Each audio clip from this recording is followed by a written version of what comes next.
आपको आपकी स्क्रीन पर दिख रहा होगा। एक्सरसाइज 9.2 आज हम शुरू करेंगे। तो सबसे पहले सभी को good evening. Okay Sachin, very good. Yes Komal.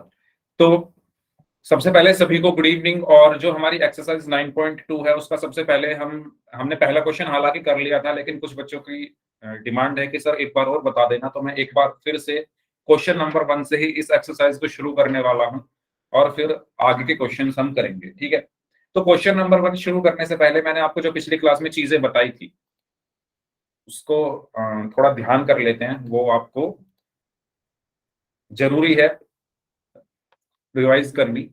तो पिछली क्लास में हमने पहली चीज तो ये पढ़ी थी कि समांतर चतुर्भुज का क्षेत्रफल क्या होता है ना। अच्छा, उससे पहले हमने ये पढ़ा था कि समांतर चतुर्भुज अगर बना हुआ है, मानो ये एक समांतर चतुर्भुज बन रहा है, ठीक है, और इस पर मैंने एक यहां से लंब डाला, ये ठीक है, परपेंडिकुलर जिसको हम इंग्लिश में बोलते हैं। इस समांतर चतुर्भुज का नाम मैंने दिया ए बी सी डी, और ये जो पॉइंट है इसको मैंने नाम दिया ई, और ये जो कोण है ये है 90 डिग्री। ठीक है, थोड़ा अच्छे से लिख देते हैं, ये कोण कितना है, 90 डिग्री। तो मुझे बताइए कि इसमें आधार क्या है, मुझे आप बताइए इसमें आधार क्या है। ओके मनीषा, बताइए सभी लोग इसमें आधार क्या है। पिछली क्लास में मैंने आपको बताया था कि आधार क्या होता है और ऊंचाई क्या है। डीसी। डीसी आधार है, वेरी गुड। क्यों है? क्योंकि मैंने आपको पिछली क्लास में बताया था, अगर आपको याद हो, कि जिस पर 90 डिग्री का कोण बनता है, 90 डिग्री का कोण किस भुजा पर बन रहा है, आप ये बताओ। 90 डिग्री का कोण किस भुजा पर बन रहा है? इस पे बन रहा है, इस पे बन रहा है, इस पे बन रहा है ना, डीसी पे। ये देखो ना, ये एक लाइन आई नीचे और इस डीसी पर 90 डिग्री का कोण उसने बना दिया। तो यहां पर जिस भुजा पर 90 डिग्री का कोण बनता है वो आधार होता है, तो डीसी यहां पर क्या है, आधार है। फिर मैंने आपको बताया था ऊंचाई क्या होती है, तो बताइए इसमें ऊंचाई क्या होगी। Hello Anjali, good evening. Good evening. इसमें ऊंचाई क्या होगी, जो भुजा 90 डिग्री का कोण बना रही है। ठीक है, तो 90 डिग्री का कोण कौन सी भुजा बना रही है, एई। एई है ना, जो इस डीसी पर आकर गिरी और 90 डिग्री का कोण बनाया, तो एई ने बनाया। तो ऊंचाई क्या हो गई इसकी, एई। ठीक है, चलो, ये हमने पिछली क्लास में सीखी थी एक चीज। अब मैं मान लो क्या करूं, इस चतुर्भुज को तो ऐसा ही रखूं, ये एक समांतर चतुर्भुज मैंने बनाया फॉर एग्जांपल, और इस बार जो मैंने लंब है वो इस पॉइंट से डाला यहां पर। ठीक है, और इसका नाम मैंने बोला ए बी सी डी ई, और ये है 90 डिग्री। अब बताओ आधार क्या होगा, अब बताइए आधार क्या होगा, अब क्या होगा आधार। Very good Sachin. नहीं, सचिन ने बोला है सीबी। नहीं सचिन, सीबी नहीं होगा। 90 डिग्री का कोण किस पर बन रहा है, वेरी गुड अंजलि, कोमल ने भी सीबी बोला है। एडी, एडी सही आंसर होगा। जिन्होंने डी ए या एडी लिखा है उनका आंसर सही है। तो आप ये देखो ना, ये 90 डिग्री का कोण किस पर बन रहा है, यहां बन रहा है ना, यहां पर बन रहा है 90 डिग्री का कोण, यहां थोड़ी बन रहा है। आप बीसी कैसे कह सकते हो, बीसी पर कहां बन रहा है 90 डिग्री। 90 डिग्री किस पर बन रहा है, एडी पर। 90 डिग्री किस पर बन रहा है, एडी पर, ये बन रहा है ना यहाँ पर। तो आधार अब यहाँ पर क्या हो गया, एडी। और ऊंचाई क्या होगी, ऊंचाई क्या हुई, जो भुजा 90 डिग्री का कोण बना रही है, तो ऊंचाई अब क्या होगी, सी की। ठीक है, मान लो मैं एक भुजा और यहां खींच दूं ऐसे, ठीक है, और यहां बना दिया मैंने 90 डिग्री। अब इसमें दो आधार हैं, एक आधार कौन सा है, एडी है। अब दूसरा आधार इस भुजा की वजह से, इसका नाम मैंने मानो एफ रख दिया, तो डीएफ की वजह से भी तो एक 90 डिग्री का कोण बना। ये डीएफ भुजा 90 डिग्री किस पर बना रही है, बीसी पर। अब बीसी आधार हो गया। अगर मैं इस भुजा की बात करूंगा तो आधार क्या होगा, एडी। समझ रहे हो, ये जो सीई है ये इस पर 90 डिग्री बना रही है, तो आधार एडी हुआ। और ये जो डीएफ है ये इस पर बना रही है। जब मैं डीएफ के बारे में बात करूंगा तो आधार इसको लूंगा, जब मैं सीई के बारे में बात करूंगा तो आधार इसको लूंगा। ये बात आपको समझ में आ गई है? ठीक है। जो पहला क्वेश्चन है उसमें कुछ ऐसा ही यहाँ पर दिया हुआ। पहले ये बताओ, ये सबको समझ में आया? जिस पर 90 डिग्री का कोण बनता है वो आधार होता है, और जो बनाता है वो ऊंचाई होती है। ठीक है, आपने वो पढ़ा है ना क्या, समकोण त्रिभुज आप सबने पढ़ा होगा। समकोण त्रिभुज में आप आधार किसको बोलते हो? जिस पर 90 डिग्री का कोण बनता हो।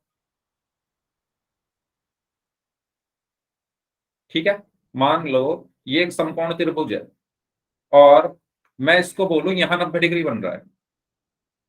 ठीक है, तो आधार आप इसको बोलोगे ना, क्योंकि जिस पर 90 डिग्री बन रहा है, और जो बना रहा है ये ऊंचाई बना रही है, तो ये ऊंचाई क्या होगी? लंब होगा। या इसको ऊंचाई बोलो या लंब बोल दो। ठीक है, और सामने वाली भुजा कर्ण हो गई। तो आप इसमें भी देखो ना, त्रिभुज में आधार आप किसको बोल रहे हो? जिस पर 90 डिग्री आकर बन गया, इस भुजा पर बन रहा है ना 90 डिग्री ऊपर से आकर, और ये ऊंचाई हो गई। ठीक है, तो वही काम हमें समांतर चतुर्भुज में करना है। ठीक है, अच्छा ये पढ़ा था हमने, और हमने एक चीज और पढ़ी थी कि समांतर चतुर्भुज का क्षेत्रफल क्या होता है।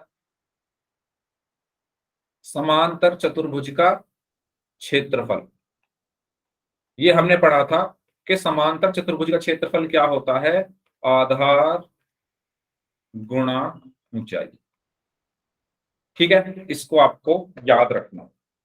ये बात अगर सबको समझ में आ गई है तो वाई टाइप कर दीजिए, और अगर कोई डाउट है तो पूछ लो। तो ये था पिछली क्लास का सारा जो भी हमने पढ़ा था। अब बात करते हैं एक्सरसाइज 9.2 का पहला क्वेश्चन। ये मैंने इसलिए बताया पिछली क्लास का क्योंकि पहले क्वेश्चन में यूज होगा, क्योंकि पहला क्वेश्चन हमने पिछली क्लास में कर लिया था, लेकिन कुछ बच्चों का कहना था कि सर एक बार और करा देना। तो हम पहले क्वेश्चन से ही शुरुआत करते हैं। पहला क्वेश्चन में क्या बोला गया है, ध्यान से पढ़ते हैं। एक आकृति दी हुई है 9.15, ये एक आकृति दी हुई है हमें 9.15। इसमें एबीसीडी एक समांतर चतुर्भुज है। ए बी सी डी यानी ये वाला, ये जो एबीसीडी है ये एक समांतर चतुर्भुज है। एई लंब है डीसी पर। इस चिन्ह का मतलब क्या है? लंब, मतलब 90 डिग्री का कोण बना रहा है। अगर ये लिखा हुआ है ना एई लंब है डीसी पर, इसका मतलब क्या है कि जो एई है ना वो डीसी पर 90 डिग्री का कोण बना रही है। इसका ये मतलब होता है। समझ में आया सभी को?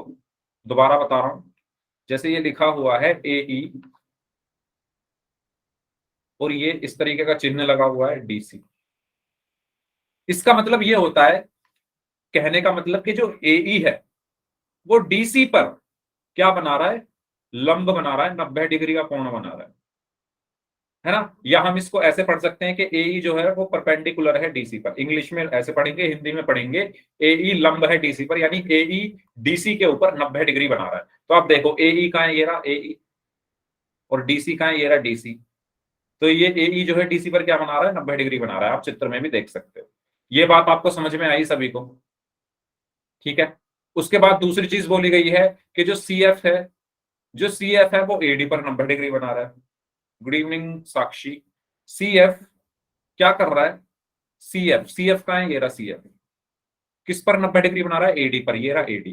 तो देखो आप सी एफ जो है वो एडी पर 90 डिग्री बना रहा है। यदि ए बी बराबर 16 सेंटीमीटर है तो ए बी 16 सेंटीमीटर दिया हुआ है।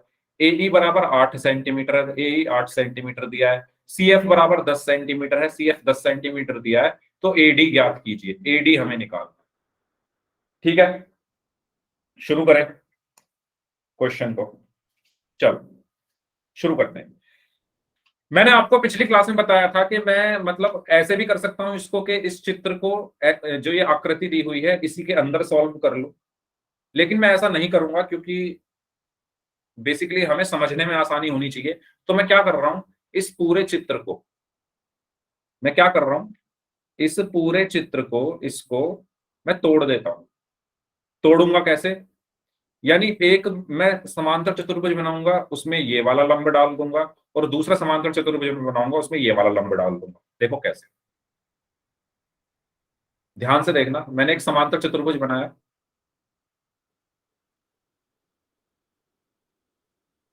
ठीक है, इसका नाम मैंने दे देता हूं कुछ भी। नाम देने से पहले मान लो इस पर ये लंब डला हुआ है। ये वाला जो लंब है ए ई डाल दिया है मैंने इस पर।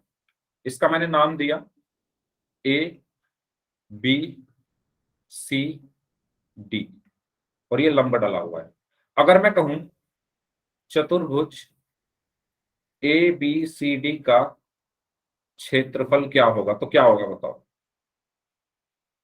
चतुर्भुज ए बी सी डी का क्षेत्रफल क्या होगा? आवाज नहीं आ रही है, दोबारा बताइए। अगर मैं कहूं इस चतुर्भुज ए बी सर सी ये डी का, सेकंड आप बोल रहे हो कि ये सेकंड वाली क्यों नहीं खींची?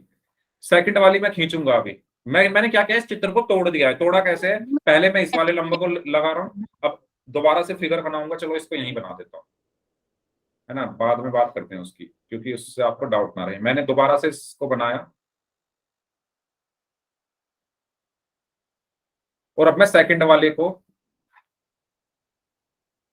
है ना, पहले वाले को मैंने इसमें डाला है, सेकंड वाले को मैंने इसमें डाल दिया है। ठीक है, इसका भी नाम क्या है? A B C D. और ये है एफ। अच्छा, और हाँ ये भी तो है, ये है E। हाँ जी, बताइए। सबसे पहले इसकी बात कर रहा हूं मैं, पहले वाले की। इसका क्षेत्रफल क्या होगा? आधार गुणा ऊंचाई होता है क्षेत्रफल। तो बताइए इसमें आधार क्या है? इस वाले में, पहले वाले में, बीच में लाइन खींच देता हूं। पहले वाले में आधार क्या है? डीसी। वेरी गुड, ठीक है। क्यों है डीसी? क्यों है डीसी? क्योंकि सर 90 डिग्री डीसी पर बन रहा है। ये जो 90 डिग्री है वो किस पर बन रहा है? डीसी पर। तो इसका आधार अब यहां पर क्या हो गया? डीसी गुणा ऊंचाई कितनी हो गई? ए। ये बात सभी को समझ में आई? ये बात सभी को समझ में आ गई है तो वाई टाइप कर दो, अगर कोई डाउट है तो पूछ लो। मैंने क्या किया, ये क्वेश्चन दिया हुआ था, इस क्वेश्चन को इजी बनाने के लिए, ठीक है, मैंने क्या किया, इसको तोड़ दिया। पहले वाले में पहला लंब डाला और दूसरे वाले दूसरा बनाया तो उसमें दूसरा लंब डाल दिया। है दोनों का नाम ए बी सी डी ही। इसका भी नाम देखो, इसका भी नाम ए बी सी डी है, इसका भी नाम ए बी सी डी है। अब बात करते हैं इसकी। ये भी चतुर्भुज एबीसीडी है, तो यहां भी मैं लिखता हूं चतुर्भुज एबीसीडी का क्षेत्रफल क्या होगा बताओ। इसमें आधार क्या है? इसमें आधार क्या है? इस वाले में, इस वाले में आधार क्या है? Very good, AD. ठीक है, तो 90 डिग्री किस पर बना हुआ है? ये 90 डिग्री किस भुजा पर बना हुआ है? एडी पर। तो यहां पर आधार क्या हो गया? आप एडी गुणा ऊंचाई कितनी हो गई? C F. ये बात आपको समझ में आई सभी को? यहां तक, यहां तक सभी को क्लियर हुआ मैंने क्या किया है? जल्दी बताइए। अब मुझे आप एक बात बताओ, यस सर। ये भी चतुर्भुज एबीसीडी का क्षेत्रफल है, लिखा हुआ है ना चतुर्भुज एबीसीडी का क्षेत्रफल, और ये भी चतुर्भुज एबीसीडी का क्षेत्रफल है। दोनों के दोनों चतुर्भुज एबीसीडी के क्षेत्रफल हैं ये। तो ये दोनों बराबर होंगे या नहीं होंगे? सवाल समझे? ये भी चतुर्भुज एबीसीडी का क्षेत्रफल है और ये भी चतुर्भुज एबीसीडी का क्षेत्रफल है। तो क्या चतुर्भुज एबीसीडी के दो क्षेत्रफल आ सकते हैं क्या? क्या ऐसा हो सकता है कि मान लो आपके पास खेत है ना, ये मान लो आपका कोई खेत है, ठीक है, और ये 21 बीघा खेत है मान लो। इसका क्षेत्रफल क्या है? 21 बीघा। तो चाहे आप इसको इधर से नापो, है ना, या इधर से नापो, ठीक है, या एक काम करते हैं, आयत के रूप में लेते हैं, इससे अच्छा ज्यादा समझ में आएगा। एक आयताकार खेत है आपका, है ना, ये एक आयताकार खेत है आपका, और मान लो ये 21 बीघा है। जब आप इस खेत का क्षेत्रफल निकालोगे तो मान लो ये लंबाई है, ये चौड़ाई है, ये भी लंबाई है और ये भी चौड़ाई है। तो चाहे आप इधर से लंबाई गुणा चौड़ाई करो तब भी 21 बीघा आएगा, चाहे आप इधर से लंबाई गुणा चौड़ाई करो तब भी 21 बीघा आएगा। मतलब आप इसको इधर से भी नापना शुरू कर दो, आएगा 21 बीघा ही। ऐसा थोड़ी होगा कि आप अपना खेत है उसको नापने चले, तो आपने अगर उसको दूसरे तरीके से नापा तो कुछ और आ रहा है, फिर दूसरी साइड से नापा तो कुछ और आ रहा है, ऐसा तो होगा नहीं, जितना वो है उतना ही आएगा। सेम बात यहां पर है, ये जो चतुर्भुज है, दोनों सेम चतुर्भुज है, ये भी एबीसीडी है, ये भी एबीसीडी है, तो इसका क्षेत्रफल ऐसा थोड़ी है कि अगर मैं इस लाइन को ऐसे खींच दूंगा तो बदल जाएगा, क्षेत्रफल तो दोनों के बराबर रहेंगे, है ही ये एबीसीडी। ये तो मैंने तोड़ दिया है इसको, इस चतुर्भुज को मैंने तोड़ दिया है, लेकिन है तो ये एक ही, मतलब इनके क्षेत्रफल तो बराबर ही है। ऐसा थोड़ी ना है कि जब मैंने ए डाली इस पर तो क्षेत्रफल बदल गया, जब मैंने सी एफ लंब डाला तो क्षेत्रफल बदल गया, ऐसा तो होगा नहीं, जो यहां पर है वो यहां पर होगा, यानी ये बराबर होगा इसके। ये बात आपको समझ में आई? यानी मैं यहां से मैं क्या लिख सकता हूं कि डीसी गुणा एई बराबर है एडी गुणा सीएफ के। क्यों? क्योंकि ये भी क्षेत्रफल है और ये भी क्षेत्रफल है, किसका? चतुर्भुज एबीसीडी का। दोनों ही चतुर्भुज एबीसीडी के क्षेत्रफल हैं, तो ये नहीं बदलेंगे। तो डीसी गुणा एई को जब इनकी आप गुणा करोगे तब भी वही संख्या आएगी गुणा करके, जब आप इनकी गुणा करोगे तब भी वही आएगा, तो यानी ये बराबर है। यहां तक क्लियर हुआ? बताओ, जो चीज मैं आपको बताना चाह रहा हूं वो आपको समझ में आ गई है तो वाई टाइप कर दीजिए, और अगर कोई डाउट है तो पूछ लो। चलिए, बहुत अच्छे। अब इनके मान रख दो, डीसी का मान क्या है। अब क्वेश्चन पर आ जाओ। क्वेश्चन में ए बी बराबर 16 सेंटीमीटर दिया हुआ है। ए बी बराबर कितना दिया हुआ है? ए बी क्या है? ये है ना ए बी 16 सेंटीमीटर है, तो डीसी कितना होगा? मैंने आपको पिछली क्लास में बताया था कि समांतर चतुर्भुज की जो सम्मुख भुजाएं होती है वो आपस में बराबर होती हैं। यस, ए बी बराबर DC. Yes Sakshi, very good. Anjali, very good. तो ए बी क्या है? ये जो ए बी भुजाएं किसके बराबर होगी? डीसी के। सामने सामने की भुजाएं बराबर होती है समांतर चतुर्भुज की। अगर ये 16 है तो डीसी भी कितना हो गया? 16। ठीक है, तो मैं यहां पर लिख देता हूं डीसी कितना है? 16 सेंटीमीटर। तो डीसी है यहां पर 16 गुणा एई कितना है? एई क्वेश्चन में दिया हुआ है 8 सेंटीमीटर, तो 16 गुणा 8 बराबर एडी कितना है? एडी क्वेश्चन में दिया है क्या? हमें एडी हमें निकालना, एडी हमें निकालना है, तो एडी ऐसे का ऐसे ही गुणा सीएफ कितना है? सीएफ बराबर है 10 सेंटीमीटर, तो गुणा 10, तो 16 गुणा 8 कितने हुए? 128 बराबर एडी गुणा 10। यहां तक क्लियर? यहां तक क्लियर सभी को? जल्दी बताइए, यहां तक सभी को क्लियर है? 16 8 128 बराबर एडी ऐसे कैसे गुणा 10। अब यहां से एडी बराबर कितना आ गया? एडी को मैं यहीं रखूंगा, 10 इधर गुणा में है तो दूसरी तरफ जाकर भाग हो जाएगा, तो 128/10, और यहां से जब आप 128 को 10 से भाग करोगे तो क्या आया? 12.8। यही हमारा आंसर होगा। समझ आया सभी को? ठीक है, मैंने ये अलग अलग इसलिए बनाया जिससे समझने में आसानी हो। आपको जरूरी नहीं है आप अलग अलग बनाओ, आप इसमें ही कर लो इसको सॉल्व, है ना। आप, मैंने यहाँ पर इनको अलग अलग बनाया है, जरूरी नहीं है ना, जरूरी नहीं जैसा मैं कर रहा हूँ ऐसे ही करना है। आप इसी, अगर आपको समझ में आ गया तो आप इसको इसी में सॉल्व कर सकते हो। कैसे?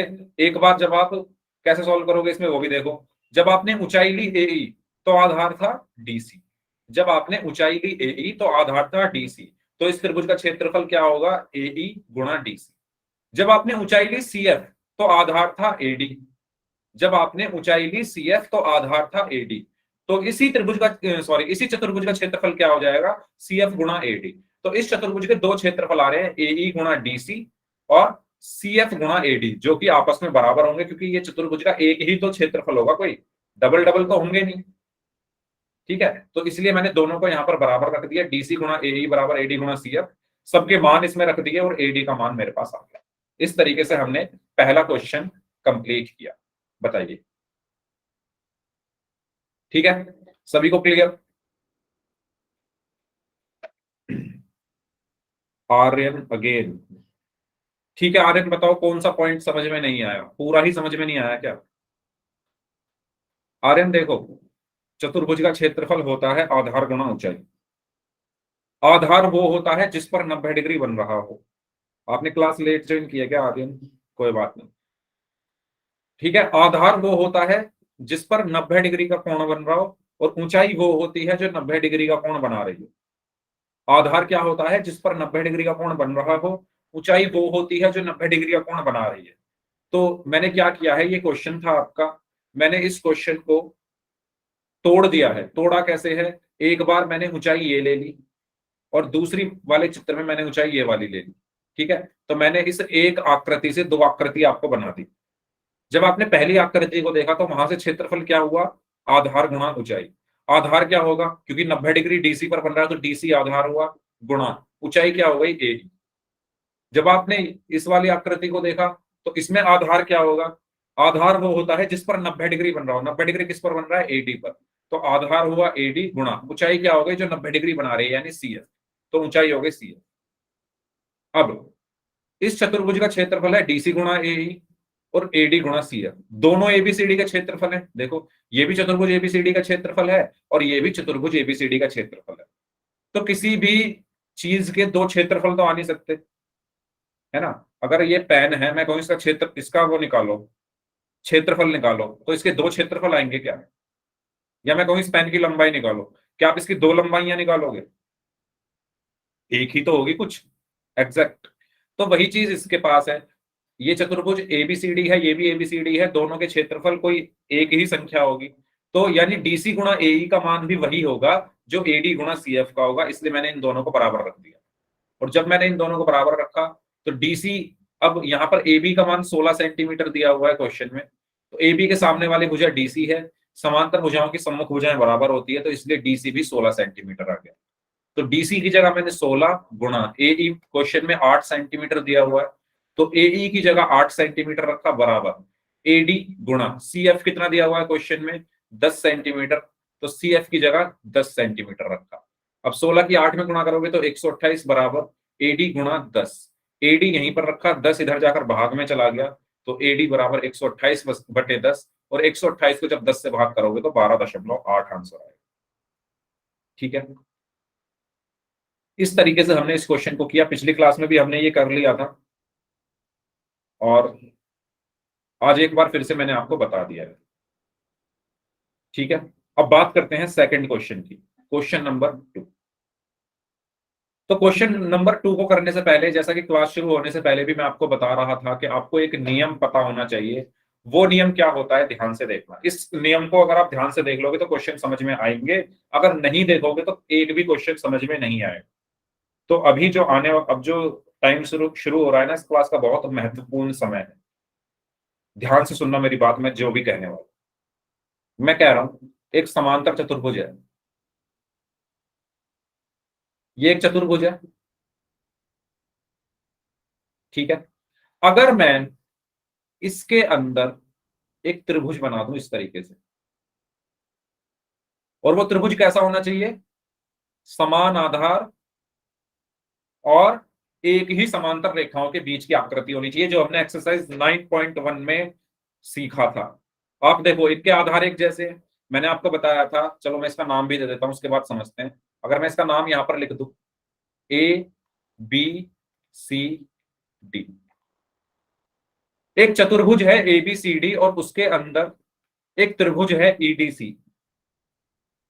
दो आकृति हैं, एक चतुर्भुज नीले रंग में, एक त्रिभुज लाल रंग में। दो आकृति हैं, पहली आकृति है चतुर्भुज जो कि नीले रंग का है, और दूसरी आकृति है त्रिभुज जो कि लाल रंग का है, और ये एक दूसरे के अंदर हैं, यानी मिक्स हैं। तो मुझे बताओ, क्या इन दोनों आकृतियों के आधार समान हैं, जो हमने पिछली क्लास में 9.1 एक्सरसाइज में सीखा था। क्या इन दोनों आकृतियों के आधार समान हैं? अंजलि ने बोला यस, आर्यन ने बोला यस, काजल ने बोला यस, साक्षी ने बोला यस। ठीक है, तो पहली कंडीशन तो ये होनी चाहिए कि आधार समान होने चाहिए। आधार क्यों समान है, अगर आप देखो डीसी, डीसी लाल रंग वाला जो त्रिभुज है उसके पास भी है, और डीसी नीले रंग का जो चतुर्भुज है उसके पास भी है, यानी इनका आधार डीसी है, बराबर है। पहली चीज। दूसरी चीज, क्या ये एक ही समांतर रेखा के अंदर आ रहे हैं, तो वो मैंने आपको निकालना सिखाया था। अगर आपको याद हो कि आप क्या करो, शीर्ष को देखो, शीर्ष इनके एक ही रेखा में आ रहे हैं, इनके जो शीर्ष हैं वो कहां आ रहे हैं, एक ही रेखा के अंदर आ रहे हैं, यानी ये दोनों आकृतियां एक ही आधार और एक ही समांतर रेखाओं में है।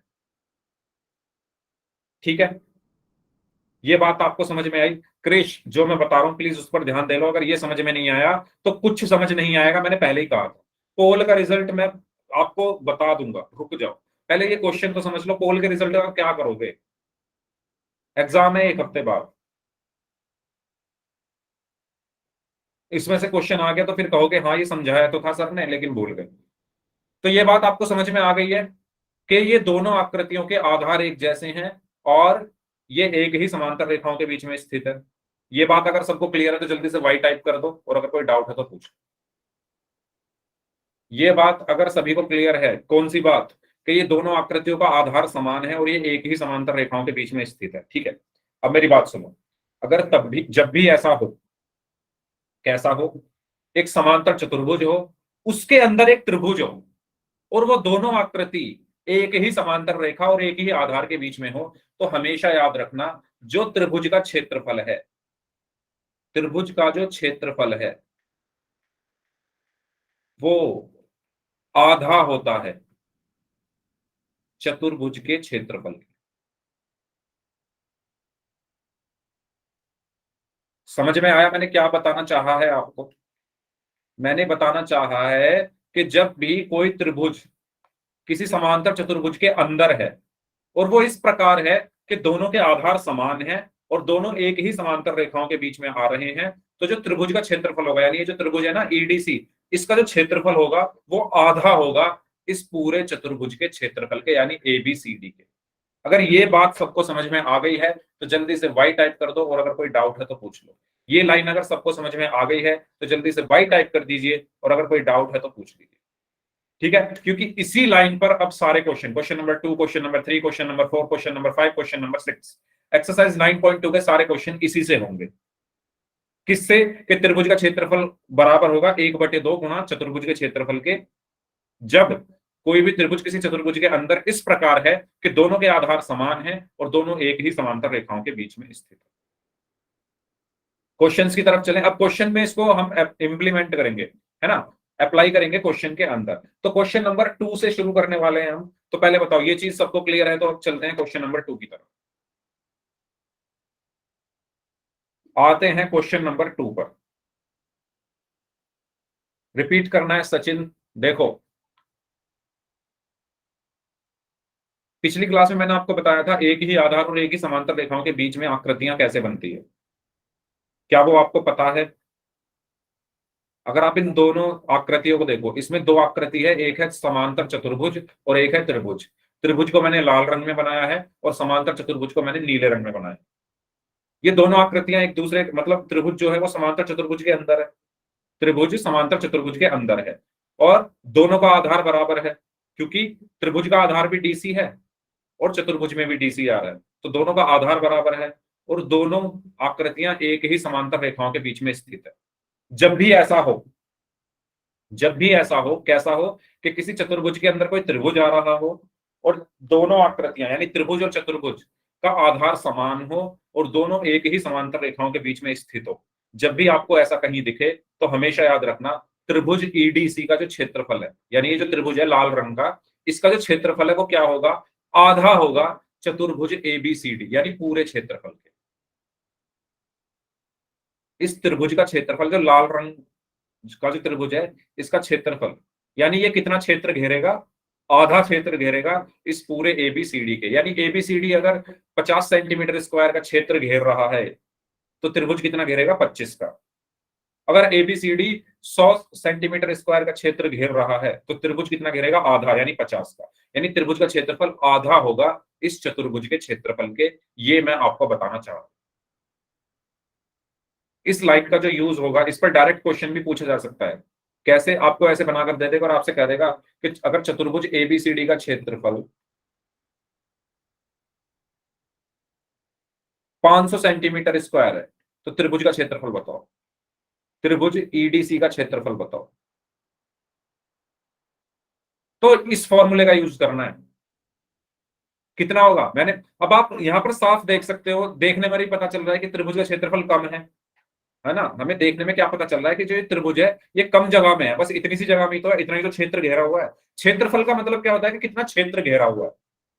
ठीक है, अगर मेरा ये माउस है, मैं इसको अपने हाथ पर रख दूं तो इसका क्षेत्रफल क्या होगा? इसने कितनी जगह घेरी है, वो होता है क्षेत्रफल। तो यानी आप साफ साफ यहाँ पर देख सकते हो कि त्रिभुज ने कम जगह घेरी हुई है और जो ये पूरा चतुर्भुज है इसने ज्यादा जगह घेरी हुई है।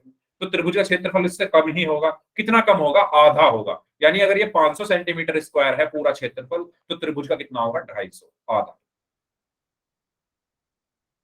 ये बात आ गई समझ में? Yes, 250 centimetre square. ये बात आ गई है सभी को समझ में, है ना? ऐसा क्वेश्चन उसमें पूछ सकता है आपसे, एमसीक्यू जो आते हैं ना 4 ऑप्शन वाले, उसमें आ सकता है ऐसा क्वेश्चन। तो एक एक चीज आपको ध्यान से सुननी है। अब हम इसको इंप्लीमेंट करने वाले हैं अपने क्वेश्चन के अंदर। अब चलते हैं अपने क्वेश्चन की तरफ। ठीक है, क्वेश्चन नंबर 2। तो क्वेश्चन नंबर 2 पढ़ते हैं। इसको मैं हटा देता हूं, है ना, ये मैं लिखा रहने देता हूं क्योंकि इसकी जरूरत पड़ेगी अभी। क्वेश्चन नंबर 2 पर आते हैं। क्वेश्चन नंबर 2 में कहा गया है, यदि ई एफ जी और एच क्रमशः समांतर चतुर्भुज ए बी सी डी की भुजाओं के मध्य बिंदु हैं, तो दर्शाइए। ए आर का मतलब है एरिया। ये जो ए आर लिखा हुआ है इसका मतलब है एरिया। एरिया मतलब क्षेत्रफल। क्षेत्रफल ई एफ जी एच बराबर होगा 1/2। ए आर मतलब एरिया यानी क्षेत्रफल ए बी सी डी का। यानी यहां पर यह दिखाना है कि जो ई एफ जी एच का जो क्षेत्रफल है वो बराबर आधा होगा ए बी सी डी के क्षेत्रफल के। कुछ समझ में नहीं आया होगा, इसका चित्र बनाते हैं। देखो, क्वेश्चन में बोला गया है कि ई एफ जी और एच क्रमशः समांतर चतुर्भुज ए बी सी डी की भुजाओं के मध्य बिंदु हैं। तो मैं क्या कर रहा हूं, सबसे पहले ए बी सी डी बना देता हूं। एक समांतर चतुर्भुज बनाया मैंने।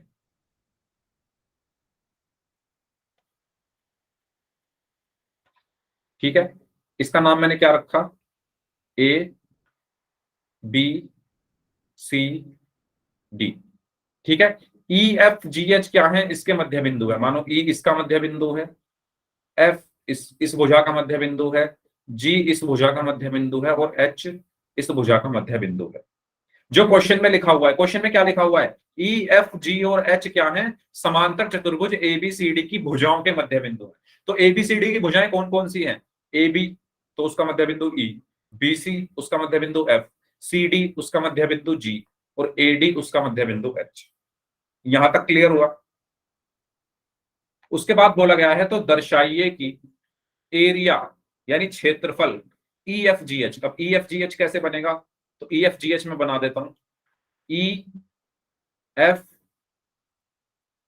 ठीक है, जी एच। तो ये एक आपके सामने चतुर्भुज के अंदर चतुर्भुज बन गया। तो जो इस ई एफ जी एच का जो क्षेत्रफल है, आपको सिद्ध क्या करना है कि जो क्षेत्रफल, अब एक क्षेत्रफल को मैं ए आर लिख रहा हूं, क्षेत्रफल को मैं ए आर से लिखूंगा। ठीक है, ये मत कंफ्यूज हो जाना कि सर ए आर का मतलब क्या है। ए आर का मतलब है एरिया यानी क्षेत्रफल। तो आपको बताना है A R E F G H, यानी ई एफ जी एच का जो क्षेत्रफल है, ई एफ जी एच यानी हरे वाले चतुर्भुज का जो क्षेत्रफल है, वो आधा होगा ए आर यानी क्षेत्रफल किसका? ए बी सी डी का। ये आपको क्या करना है? सिद्ध करना है। तो देखो कैसे सिद्ध करेंगे, मेरी बात ध्यान से सुनना, एक एक स्टेप। सबसे पहला काम मैं क्या कर रहा हूं, यहां पर एक कंस्ट्रक्शन, एक रचना कर रहा हूं। मैंने क्या किया? एच से एफ को मिला दिया। मैंने क्या किया? दोबारा सुनो, मैंने एच और एफ को आपस में मिला दिया। ठीक है, अब ये एक रचना है तो इसको थोड़ा डैश डैश करके बना देते हैं। मैंने क्या की? एक रचना की, मैंने एच और एफ बिंदुओं को आपस में मिला दिया। ठीक है, अब इसको देखो, ऊपर वाले हिस्से को, ऊपर वाले हिस्से को मैं दोबारा इस तरफ बना रहा हूं। ये जो ऊपर वाला हिस्सा है, यानी A B F H, A E B F H, इसको मैं दोबारा बना रहा हूं। यहां मैंने, यानी मैंने इस जो ये पूरा चित्र है इसको बीच में से तोड़ा है। अच्छा, आपको समझ तो आ रहा है ना मैं कर क्या रहा हूं?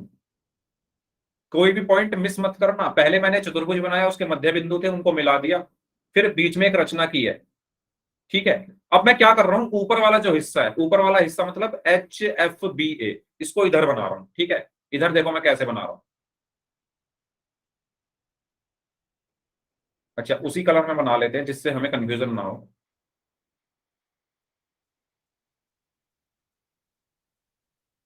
ओके,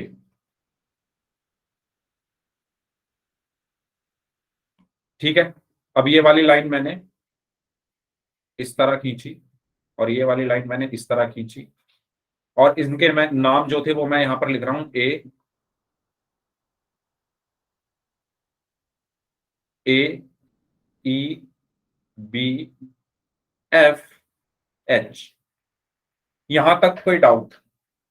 आप साफ साफ देख सकते हो, ये पूरा चित्र है, ये पूरा फिगर है, पूरा चित्र है, उसका ऊपर ऊपर वाला हिस्सा मैंने बनाया, उसका ऊपर ऊपर वाला हिस्सा मैंने बनाया, नीचे वाला हिस्सा मैंने अभी नहीं बनाया। अभी मैं सिर्फ ऊपर वाले हिस्से को देखता हूं।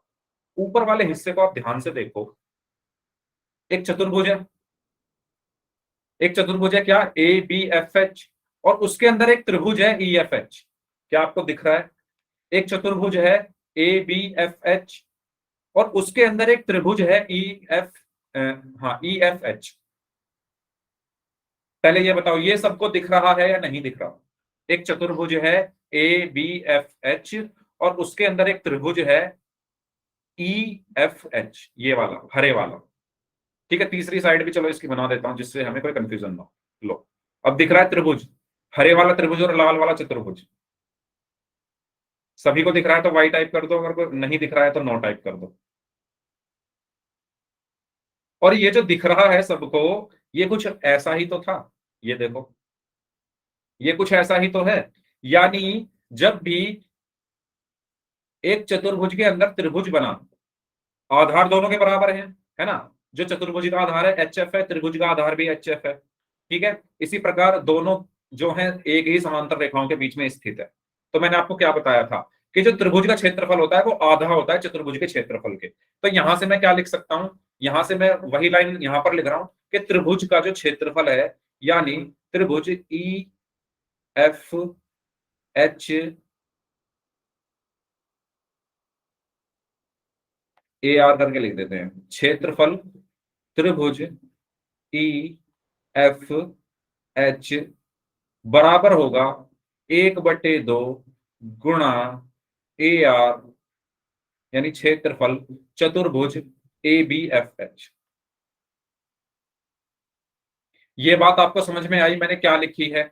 वही वाली लाइन मैंने यहां पर लिखी है, जो मैंने लाइन यहां पर आपको बताई थी कि त्रिभुज का क्षेत्रफल आधा होता है चतुर्भुज के क्षेत्रफल के। तो मैंने यहां पर वही लिख दिया कि ए आर का मतलब क्षेत्रफल त्रिभुज कौन सा है, E F H. E F H बराबर होगा आधा 1/2 गुणा किसके, क्षेत्रफल, यानी ए आर क्षेत्रफल चतुर्भुज A B F H. A B F H, ये लाइन सबको समझ में आ गई है तो जल्दी से वाई टाइप कर दो, और अगर कोई डाउट है तो पूछ लो। ठीक है, चलो अब बात करते हैं, ऊपर वाला हिस्सा हमारा हो चुका है, नीचे वाला हिस्सा तो अभी भी बचा है। अब मैं नीचे वाले हिस्से को यहां बना रहा हूं। ये तो ऊपर वाले हिस्से की बात हो गई। अब मैं क्या करता हूं, नीचे वाले हिस्से को यहां बनाता हूं। तो नीचे वाला हिस्सा कुछ ऐसे बनेगा।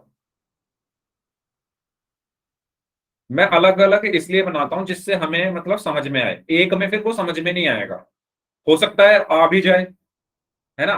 हो सकता है आ भी जाए, हो सकता है ना भी आए, दोनों चीजें हो सकती है। तो उस हो सकता के चक्कर में मतलब ऐसा नहीं होना चाहिए कि हम समझे भी, टाइम भी हम अपना लगाएं उसमें और कुछ समझ ना आए। तो इससे अच्छा हम थोड़ा और एक्स्ट्रा टाइम लगाकर इनको अलग अलग बना लेते हैं। अब मैंने क्या किया, ऊपर वाला हिस्सा यहां बना लिया, नीचे वाला हिस्सा यहां बना रहा हूं। ठीक है, अब नीचे वाले हिस्से में जैसा यहां पर बन रहा है ऐसा का ऐसा मैंने यहां पर बना दिया। ठीक है, अब देखो नाम क्या क्या है, एच है यहां पर तो नाम लिख देता हूं, नाम भी तो जरूरी है लिखने। H F C G D. ठीक है, अब आप साफ साफ देख पा रहे होंगे ऊपर वाला हिस्सा ऊपर है, नीचे वाला नीचे है। एक काम करता हूं जिससे हमें कंफ्यूजन ना हो, इस त्रिभुज को मैं हरे रंग में पूरा यहां पर दिखा देता हूं। तो अब देखो दोबारा से आपको एक चतुर्भुज दिख रहा है और उसके अंदर एक त्रिभुज है। अब इस बार उल्टा है बस, है ना? जो हमने रूल पढ़ा था उसमें त्रिभुज सीधा था, लेकिन इसमें क्या है, उल्टा हो गया तो कुछ फर्क थोड़ी पड़ेगा। मैं इसको ऐसे घुमा दूंगा तो सीधा हो जाएगा। है तो एक चतुर्भुज के अंदर त्रिभुज ही, और इनके आधार बराबर हैं। आप देखो एच एफ हरे रंग में भी आ रहा है, लाल रंग में भी आ रहा है। एच एफ जो है वो त्रिभुज में भी आ रहा है, चतुर्भुज में भी आ रहा है। इनके आधार बराबर हैं और ये एक ही समांतर रेखाओं के बीच में स्थित है। ये बात आप सबको समझ में आ गई है तो जल्दी से वाई टाइप कर दो, अगर नहीं आई है तो एन टाइप कर दो। ठीक है, एक त्रिभुज है एक चतुर्भुज के अंदर, बस उल्टा बना हुआ है वो, उससे कुछ फर्क नहीं पड़ता, सीधा बनाओ चाहे उल्टा बनाओ, है तो त्रिभुज ही। तो यहां पर भी मैं वही चीज लिखूंगा कि इस त्रिभुज का क्षेत्रफल आधा होगा, ठीक है, यानी क्षेत्रफल, यानी ए आर से ही लिख लेते हैं ना, ए आर त्रिभुज एच एफ जी बराबर है 1/2 गुणा ए आर चतुर्भुज एच एफ सी डी। मैंने आपको जो बताया था ना वो जो नियम बताया था ये वाला, उसी का यूज कर रहा हूं मैं यहाँ पर, ये जो नियम बताया था कि त्रिभुज का क्षेत्रफल आधा होगा चतुर्भुज के क्षेत्रफल के, वही मैंने यहां पर लिखा। यहां तक कोई डाउट? ठीक है, दोबारा से सुन लीजिए, पहले ऊपर वाला हिस्सा लिया, उसका क्षेत्रफल लिखा, फिर नीचे वाला हिस्सा लिया, उसका क्षेत्रफल लिखा। अब मैं क्या करता हूं, इसको नाम मैंने 1 नाम दे दिया, इसको समीकरण 2 नाम दे दिया। यहां तक अगर किसी को कोई डाउट है तो पूछ लीजिए, फिर मैं आगे बढ़ रहा हूं। यहां अब हमारा आधा काम हो चुका है, अब हमारा आधा काम हो चुका है। अब मैं क्या करूंगा, अच्छा आपको समीकरणों को जोड़ना आता है? आपको समीकरणों को जोड़ना आता है क्या? अगर मैं लिखूं x बराबर 4 और मैं लिखूं y बराबर 3 और मैं कहूं इन दोनों समीकरणों को जोड़ो, तो कैसे जोड़ोगे? जो बायां पक्ष है वो बाएं पक्ष में जुड़ेगा, यानी x y में जुड़ेगा, और जो दायां पक्ष है वो दाएं पक्ष में जुड़ेगा, यानी 4 जो है वो 3 में जुड़ेगा, यानी x प्लस वाई बराबर कितना आया? 7। ऐसे ही जोड़ते हैं समीकरणों को, जो बायां पक्ष x है वो y में जुड़ेगा और जो 4 है वो 3 में जुड़ेगा। ठीक है, ऐसे ही जोड़ते हैं, जल्दी बताओ।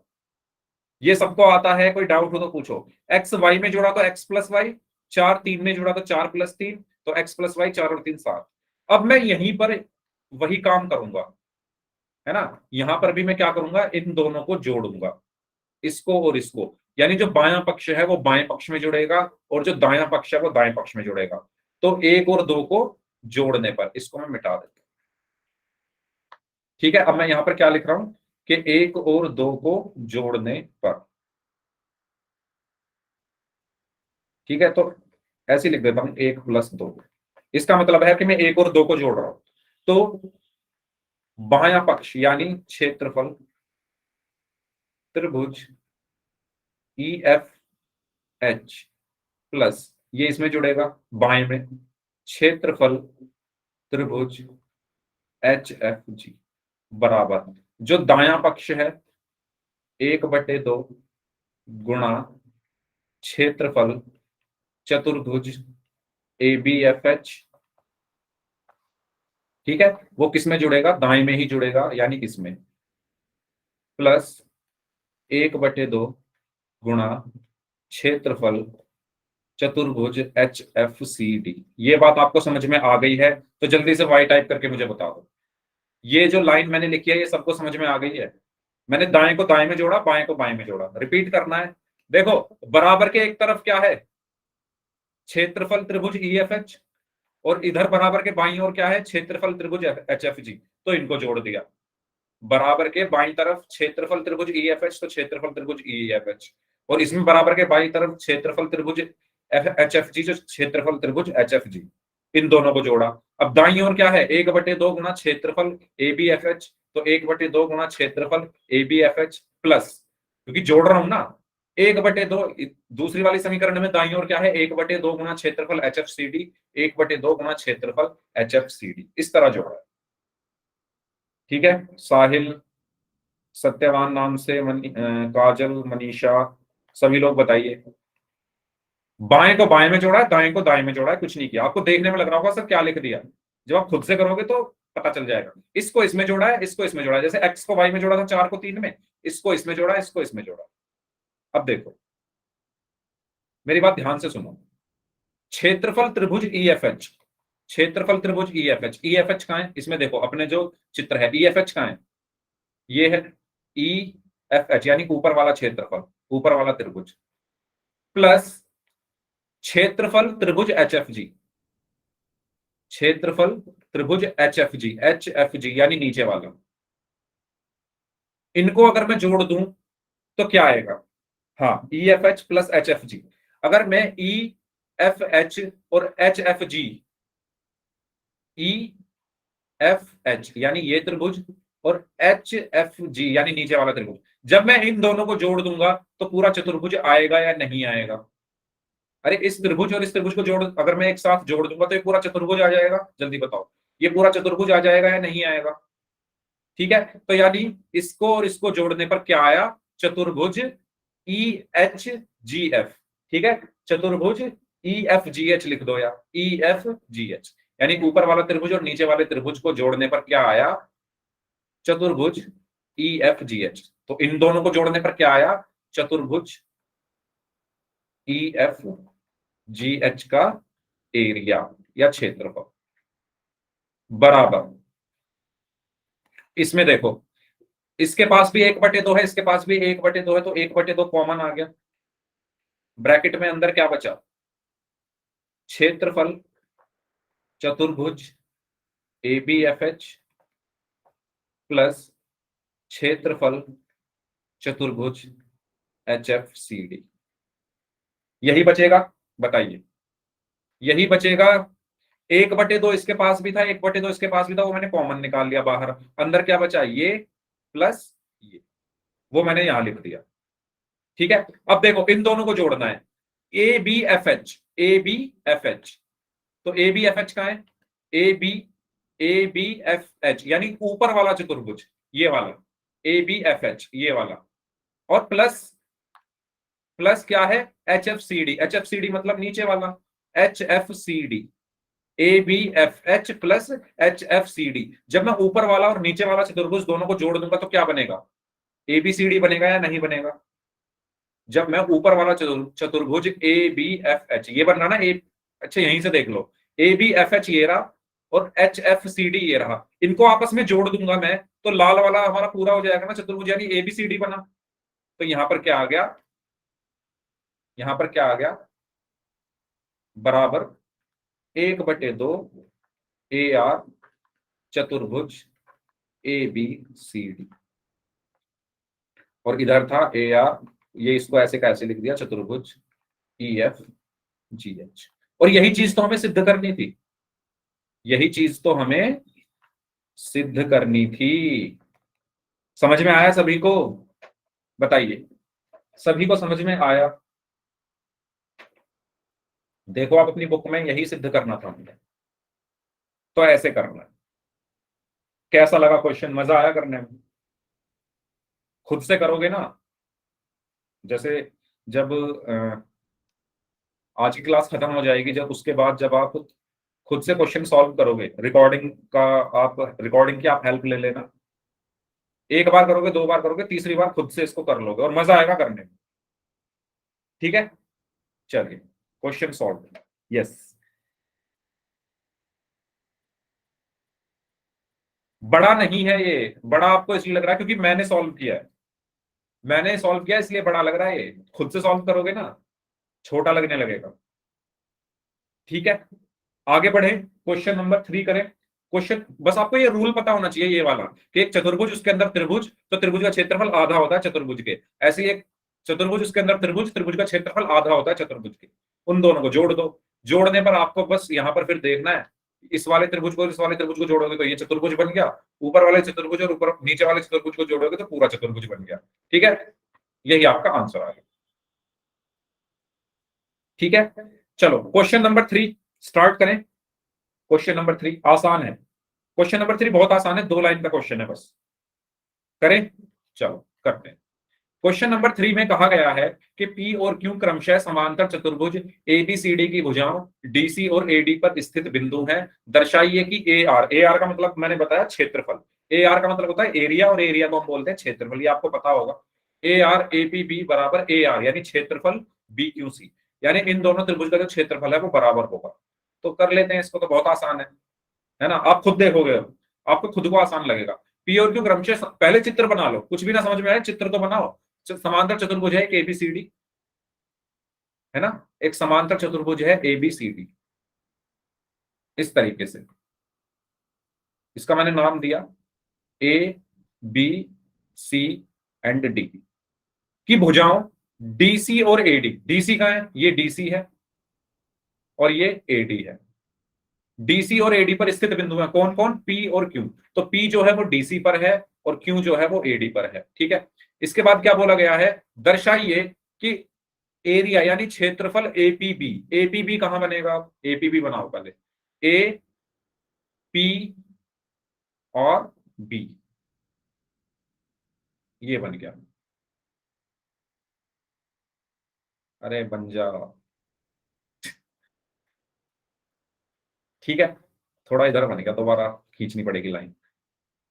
अब ठीक है, ये क्या बन गया हमारा? A P B. आप देख पा रहे हो सभी लोग? और आपने जैसे ही देखा आपके मन में आ गया होगा कि सर ये तो वही वाली आकृति बन गई, एक चतुर्भुज उसके अंदर त्रिभुज, एक चतुर्भुज है हरे रंग का और उसके अंदर एक त्रिभुज बन रहा है ना? अभी मैं क्वेश्चन पूरा नहीं हुआ है। ठीक है, एरिया एपीबी, एपीबी बना दिया, बराबर है एरिया बी क्यू सी। अब बी क्यू सी कहां पर है? बी ये रहा, इसको किसी और कलर में बना लेते हैं, बी क्यू सी। अब आप कहोगे सर ये क्या कर दिया? चिंता मत करो, चिंता मत करो, हर समस्या का समाधान है। ये थोड़ा अजीब लग रहा होगा कि सर समझ ही नहीं आ रहा, मैं समझाता हूं। मैंने क्या किया सबसे पहले, अब मैं इनको अलग अलग बनाऊंगा, है ना? अलग अलग कैसे बनाऊंगा? मैंने चतुर्भुज बनाया दोबारा से, मैंने चतुर्भुज बनाया दोबारा से। इस चतुर्भुज का नाम क्या है? वही नाम है A B C D, A B C D. और मैं इसके अंदर अभी लाल वाला बना रहा हूं, बस लाल वाला त्रिभुज जो है ना? ये पी और क्यू दो बिंदु हैं, इनको भी लिख लेते हैं। पी यहां पर है, क्यू यहां पर है। अब मैं इसके अंदर बना रहा हूं त्रिभुज, कौन सा? अपनी बुक में देखो किसको सिद्ध करना है? एपीबी को। तो एपीबी बना रहा हूं पहले, एपीबी। ये देखो, ये जो चित्र है कंबाइन, ये तो चित्र है कंबाइन। अब मैं इसको तोड़ रहा हूं, मैं क्या बनाऊंगा? सिद्ध क्या करना है?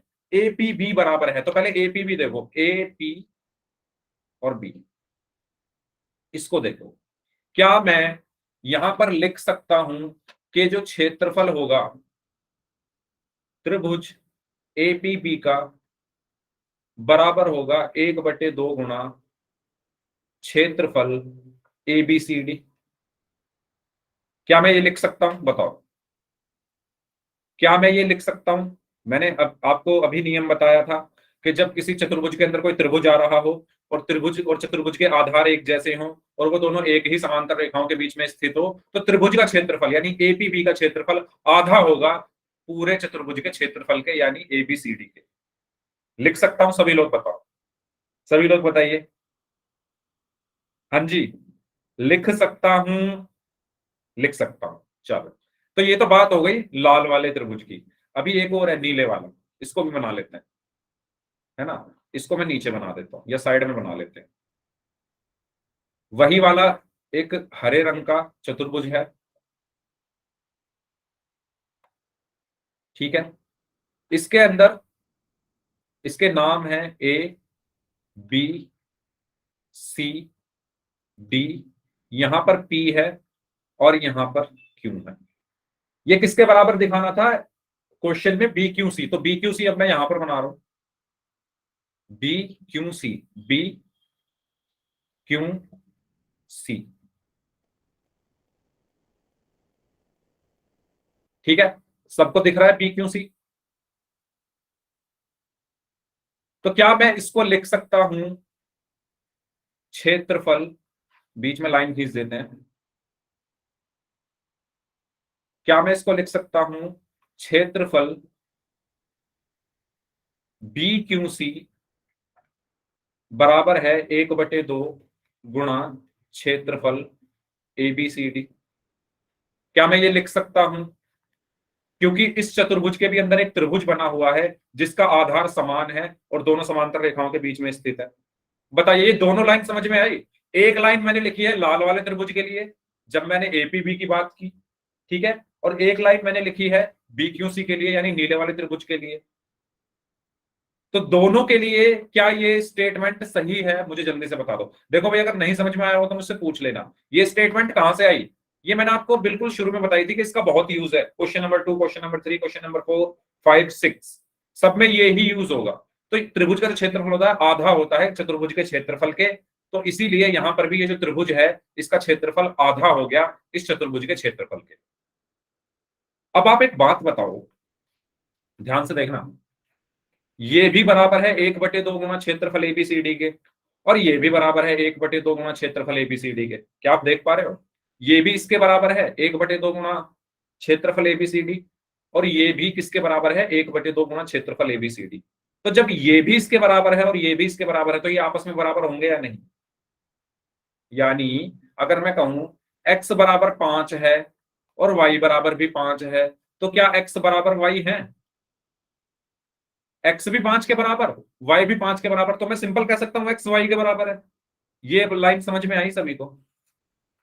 अगर x 5 के बराबर है और y भी 5 के बराबर है तो x y के बराबर होगा।